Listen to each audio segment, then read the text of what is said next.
I get freaked out by a lot of stuff these days. You know, the world generally, entropy, the prospect of going outside. Sometimes I just need a mental reset button, something to lower my heart rate and kind of bring me back to zero, a systems diagnostic check. And the thing is, I actually have that button. Watch, I'll show you.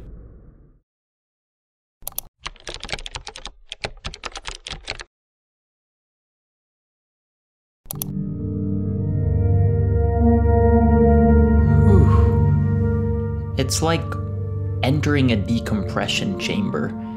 Everything stressful is, if temporarily, blown out of my brain and replaced with this oozing synth. In an article for Laced Records, Tom Squofelt said it sounded a bit like whale songs, and it does. It's simultaneously mournful and reassuring, a little haunted, but not malevolent. It feels safe. This feeling is appropriate, as many of you probably already know. The track is called Serenity. It's by composer Misao Senbongi, and it's from Resident Evil 4, one of the most successful and influential horror games of all time.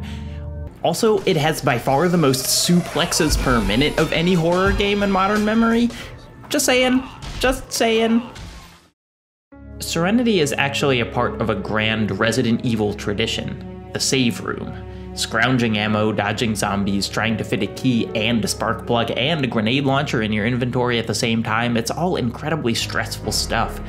And that's why the games, since the very first one, have given you a respite in the save room. Take a breath, save your game, get everything organized before you run outside again. And since the very first Resident Evil, these rooms kinda had a feeling like the eye of a hurricane. You aren't safe permanently. At some point soon, you're going to have to brave the outside again, full of undead and puzzles and not nearly enough shotgun ammo. But for a few precious seconds, you're safe. This continued throughout the series. Even if a game didn't have a traditional save room, they had something like a save theme. It speaks to a core design ethos. It can't be full-on horror all of the time. You need to give players a minute to rest. And that brings us to Resident Evil 4, also known as baby's first Resident Evil. Now, I know that people say this game isn't traditional horror and it's not as scary as your fixed camera, limited ink roll spooks, but when I played this as a recently bar mitzvahed boy, I was tense. The opening fight in the village has the goal of pushing you to your absolute limit, and it wildly succeeds after the near misses and last second headshots and... I came out of this fight literally trembling. Again, I was 13. Resident Evil 4 may not be the lurking dread kind of scary, but it is incredibly good at making you feel on edge, like you're just one missed shot away from certain death. On my umpteenth playthrough, I can game the systems and feel totally empowered, but on my first, I found the flow of combat precarious, verging on exhausting. On my umpteenth playthrough, I know which areas have enemies and which areas don't. I know when I need to be on guard. On my first, though, no security. I had no idea where Ganados might pop up, who might be a potential threat. Lakes aren't safe, lamps aren't safe, nothing is. This all culminates in a fight against El Gigante, a brute who's likely to home run you right into the wall with a tree trunk if you aren't careful. Again, it's not keep me up at night scary, but it is unbelievably intense. And so to finish that fight and then walk down these stairs onto this secluded underground dock and hear this? It's a genuinely unforgettable moment for me. It communicates through those synthy wail cries actual safety. Sure, you're in the eye of the storm, but nothing's gonna hurt you here. I adore this series tradition. One of my favorite parts is how the theme grows and changes over the games, from the simple synths of the first couple to the endless atmosphere of 4, to how the originals are changed and updated in the remakes. all the way to Resident Evil 7, which somehow sounds like a decaying acoustic deconstruction of the first. It's brilliant.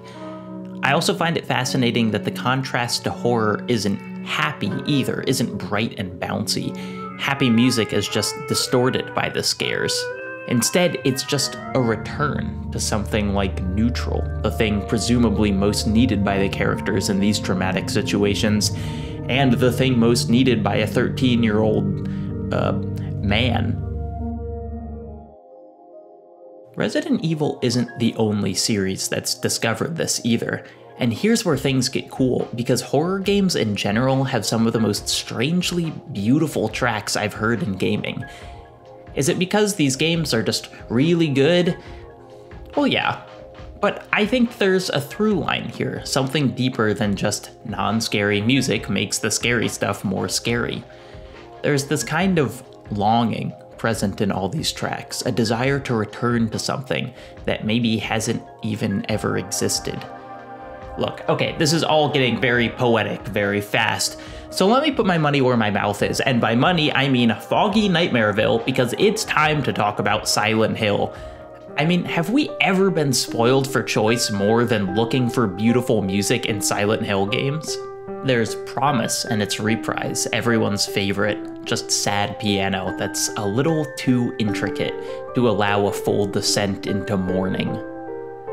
There's the unsettlingly motivated Rain of Brass Petals, a song that doesn't even appear in Silent Hill 3 but is on the soundtrack, and more importantly feels like it understands the anxieties of these characters perfectly. There's the incredible Not Tomorrow, which has the distinction of being quietly melancholy, maybe tinged with hopefulness, while playing during a scene of true horror.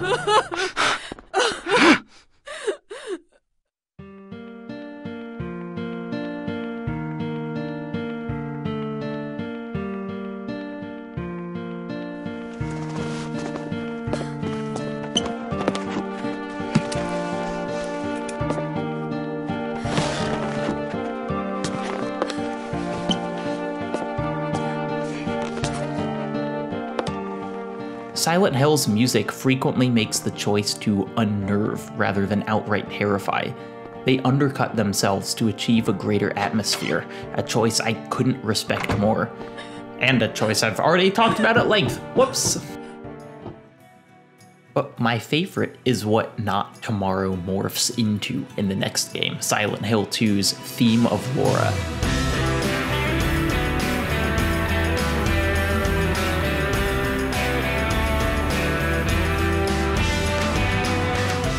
It still blows my mind that this song is from a horror game at all. It is so many things. My friend Henry noted that it almost feels like two tracks layered on top of each other, this acoustic bass of guitar and strings drowning in the ambience that defines the rest of the game's sound. But rather than these styles conflicting, they accentuate each other, just like the bizarre combination of the original Not Tomorrow and the grotesquerie it scores.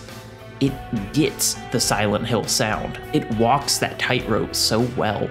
It's definitely got spooky vibes, but it also just rocks, and not in the way where it seems like it's trying to make the game feel badass, because that almost never works.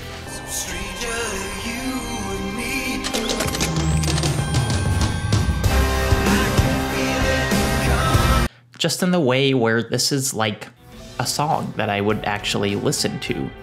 That longing feeling though, the one I mentioned earlier, that's here in spades. This is probably not an experience shared by every age group, but the general vibe of this song, the alternative bordering on emo, just hit this really specific musical memory for me. Music analyzer extraordinaire Polyphonic hit the nail on the head. It feels like something that would play at my high school dance. Doesn't it feel like that's exactly the vibe James is clinging to here? One of the false and faded glory of high school dances, of that foggily remembered best night of our lives? The entire game is framed around a trip back to a town based on the memory of one nice weekend he had with his wife, back when their relationship was magical and the future darkness was just a speck on the horizon. When this game was made 20 years ago, I'm sure the tone of this song had a completely different connotation, but I, like James, can only see things through clouded memories. This song, like the entire town, is a surprise punch of nostalgia. It's no surprise that Akira Yamaoka scored essentially every Silent Hill game. He gets this series. He has helped define its essence.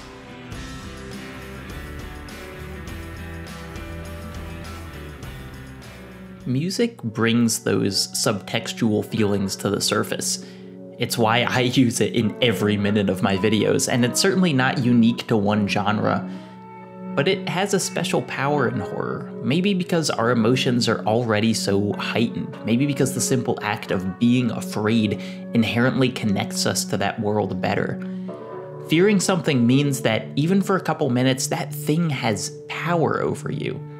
And while some horror uses that power to just, keep scaring you, it can also be leveraged in a different direction, using that built-in empathy to subvert those spooks into something even more compelling. The game Amnesia: The Dark Descent is familiar to most gaming folks, the horror game that popularized the no fighting, only hiding first-person gameplay, the scariest game ever, the game that launched 1,000 screaming Let's Players. A lot of people have also heard of the sequel. After all, it has one of history's great names. Amnesia, a machine for pigs. But I rarely, if ever, hear this game actually talked about.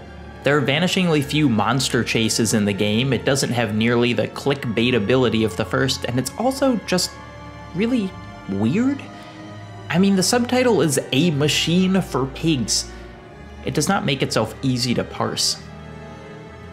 The game takes place at the very end of 1899. You play as Oswald Mandis, a dude who wakes up in a cage and has, wait for it, amnesia.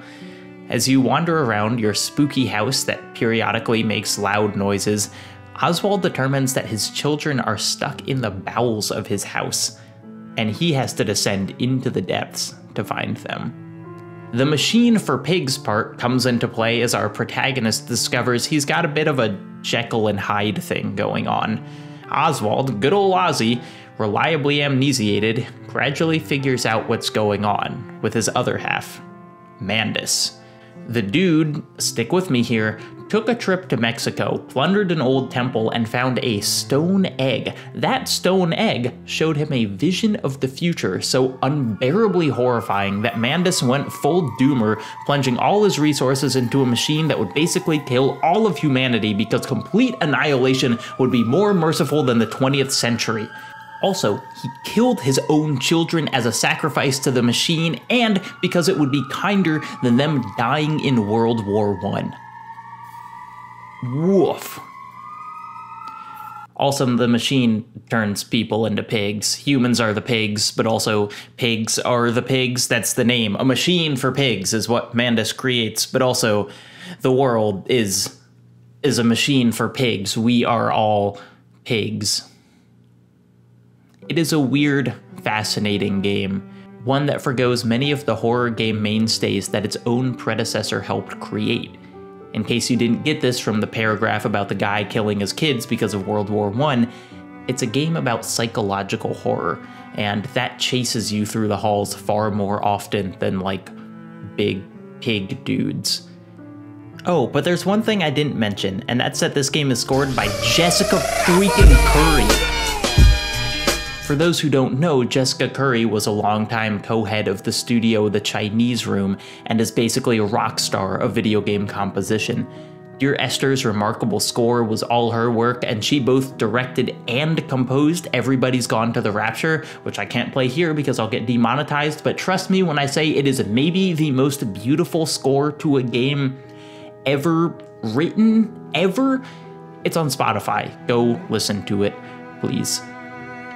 But in between those two games, she also wrote the score for A Machine for Pigs, and did not miss the opportunity to make some truly bone-chilling sounds.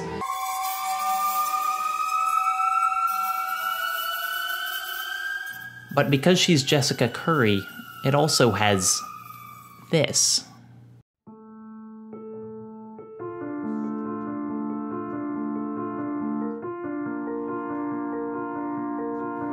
This song, titled Mandus, plays over the final section of the game as you find the core of the giant machine you've been trekking through over the last several hours.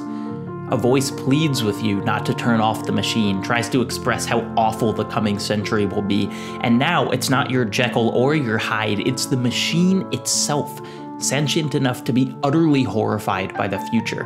A house of skulls in the jungle. The innocent Mandus, trod and bled and gassed and starved and beaten and murdered and enslaved. This is your coming century. They will eat the Mandus. They will make pigs of you all. And given the content of this monologue, it seems like the song should be extraordinarily grim. Dead kids, mustard gas, nuclear bombs. But instead you have this delicate series of broken chords, giving way to strings and a vocal track that both just race up and down, faster and faster, almost like the industrialization Mandus and the machine have been treading.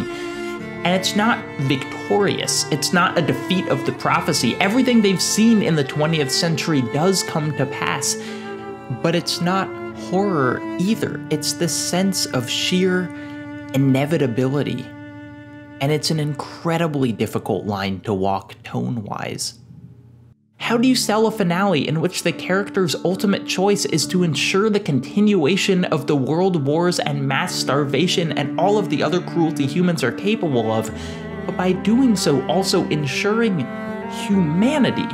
What does that sound like? But it's almost silly to ask these questions, because we know what it sounds like. Because Jessica Curry nailed it, as she always does. We have Mandus, as well as the following song, The New Century, to beckon us into the dark.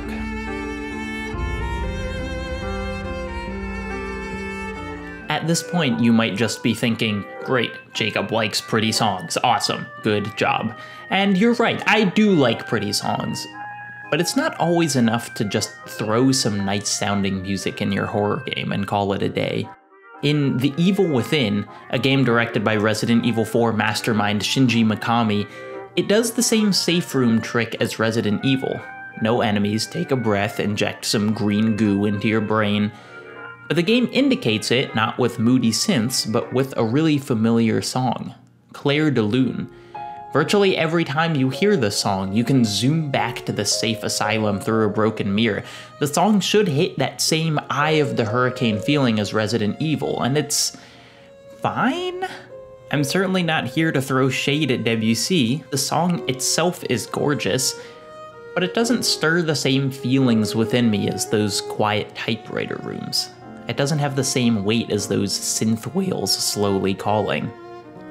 The thing is, Clair de Lune isn't much beyond pretty in this game. It doesn't really hit that nostalgia center, it doesn't yearn for a world different than the one we're in. And I'm criticizing The Evil Within, the game I genuinely like a lot, to set the table for a game that does this exceptionally well.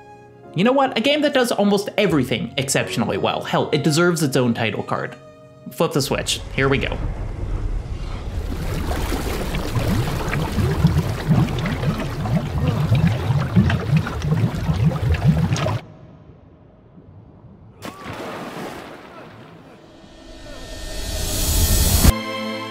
The Evil Within 2, still helmed by Shinji Mikami and still starring the first game's not particularly compelling protagonist, released 3 years after the first one and sold about 25% as many copies.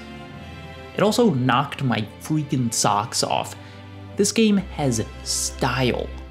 There are so many deliberate choices here, like how utterly weak you feel, or the deliciously indulgent and Twin Peaksy coffee drinking,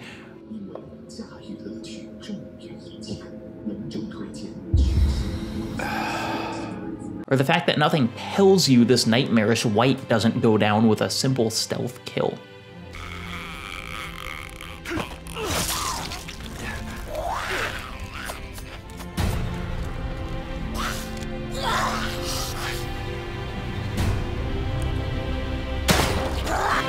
Evil Within 2 feels like exactly the game Mikami wanted to make. It is genuinely wonderful and deserves to be played. Now I'm about to spoil the story, so do what you will. Describing every plot twist in The Evil Within 2 would be a difficult thing to do, and I'm not even gonna try. But here's the broadest possible overview. There's an evil corporation that controls essentially a VR horror world where you lie in a bathtub and connect your brain to this thing.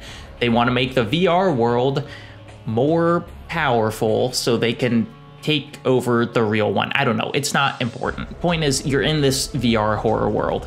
And to make the horror world work, I have said that phrase too many times, the evil corporation needed someone who could keep it stable, to be like the base of it. And that person ends up being Sebastian's very young daughter. And so they kidnap her and pretend she died in a house fire. Sebastian is devastated over the loss of his daughter while they use her to control the VR world. Still with me? No, that's okay. It's not that important either. Sebastian's wife, Myra, is obsessed with the idea that their daughter isn't dead and was instead captured by a shadowy organization.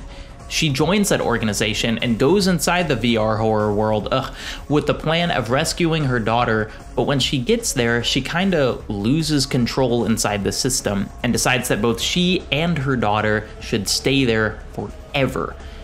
But then Sebastian shows up and shoots her corrupted form in the head, a bunch of times, and that brings her back to her senses, and she realizes that Sebastian should take their daughter and go. But she has to stay behind and destroy the evil within, if you will. On paper, it's not Hamlet. The first game had a similarly convoluted plot, and I played through that whole thing without really caring about any of the characters. And while I adored Evil Within 2's gameplay systems and world design and set pieces, I was feeling pretty much the same way. And then I reached the last level. I've already told you what happens here. Sebastian shoots his not-wife's glowing orange goop a bunch, and then she becomes good again. But here's what I didn't tell you.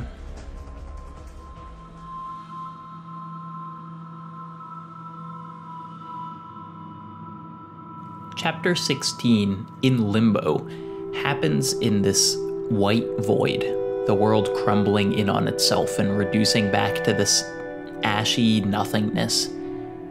After a point, there's no combat, there's no gameplay tension, no threat of a zombie jumping out and clawing you. It's just this long walk to your house on top of this hill, a house you've revisited many times in dreams and nightmares, a house you've seen burned to the ground over and over.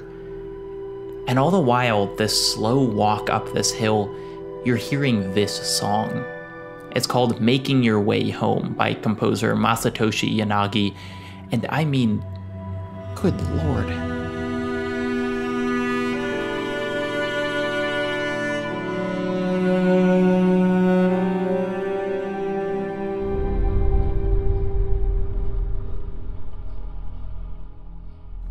There is some of Serenity here from Resident Evil 4, some of those quiet synths and otherworldly calm. I said Serenity felt like a return to Zero, and this track could have easily been that. The level is even called In Limbo. But instead, there's more. These strings layered over it, the combination of the artificial and the real, just like in Laura's theme. And for the first time in the game, I felt the significance of this to Sebastian. Walking up this hill towards his house that he watched burn to the ground, to his daughter who he thought was dead and his wife who he thought was lost, you can feel the tragic conflict here. There is a world where he just stays in this house, back to almost normalcy, back to a life he resigned to being lost years ago. There's a world where he can go back to his old life, but it's false. And so instead, this walk up to his house is a goodbye to those pieces of his memory and the life he once thought he'd live, and all the while, those strings! The game knows how powerful this song is, and brilliantly, it never lets you escape it.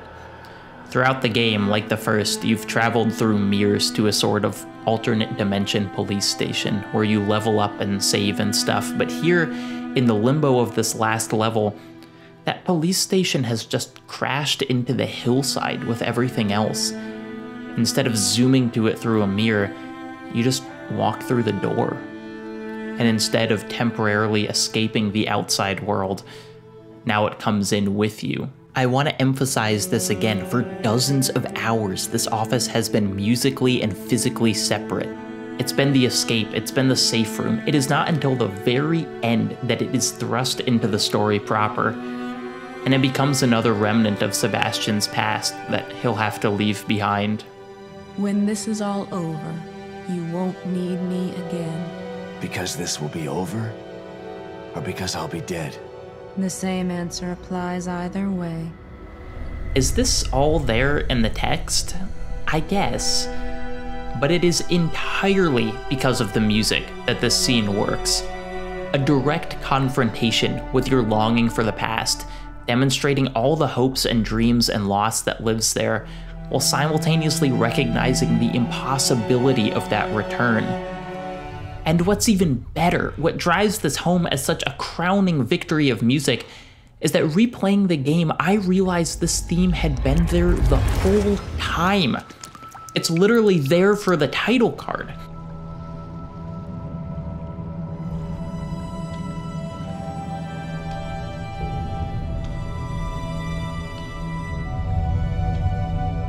With that music comes that emotional weight. With that music comes that longing. It is a song that makes the entire game better. I recognize that we've gotten away from horror here. When I started writing this, I wanted to find a way that it was key to the genre, why these songs were so necessary to creating the atmosphere that also was conducive to being scared. I do think there's something there. That horror is always a fight to return to what's known, and these songs reflect the futility of ever walking back the past, ever turning back what's already happened. But I think there's something simpler, more fundamental going on too. These songs transcend genre, because people aren't genres, and what these tracks make me feel is just connection and empathy, and that's not a horror thing or a video game or even a story thing. That's just art.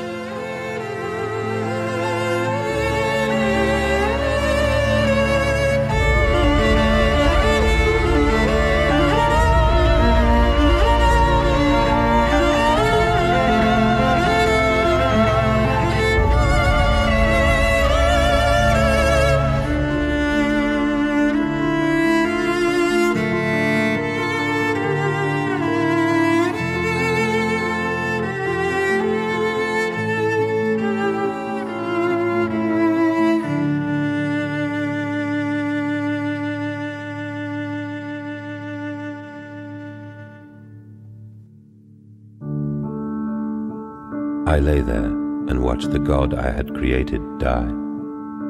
At the end, when we were cold as the stone we had hewn his body from, when the lights were nearly all extinguished, we heard, in the silent distance, the man-pigs singing to one another. Then, as the last lights were gone, and we lay together in the deep, they drifted away, and all was silent. Such a silence I have never known.